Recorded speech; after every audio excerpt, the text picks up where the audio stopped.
So obviously you said to us that your family and yourself, you worked at Singers. Could you tell us a little bit about that? What was that like? Yes, well, actually I started in Singers when I was 14, 1940.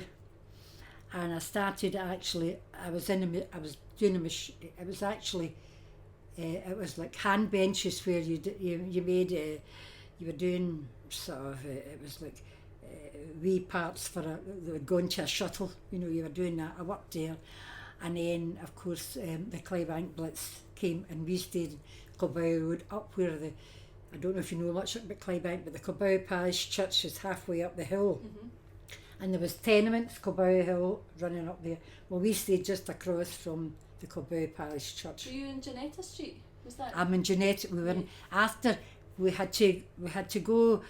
Our house. Well, actually, my father.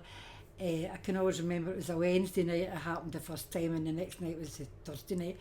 But on the Wednesday night, my father was working late, and he came in. We were all in the kind of sort of lobby, as you call it, sitting in that, and he went, "No, we're getting out of here. We're going to go near the guns, right?"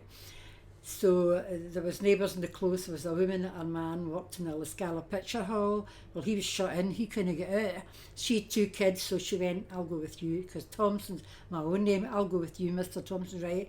So with them and a few more folk, my father took us away out the boulevard nearer the guns all the time. And we arrived at this farmhouse which was all shuttered up and open, and we were there all night till the next morning, and then we walked back down the road. But an incendiary bomb had come through.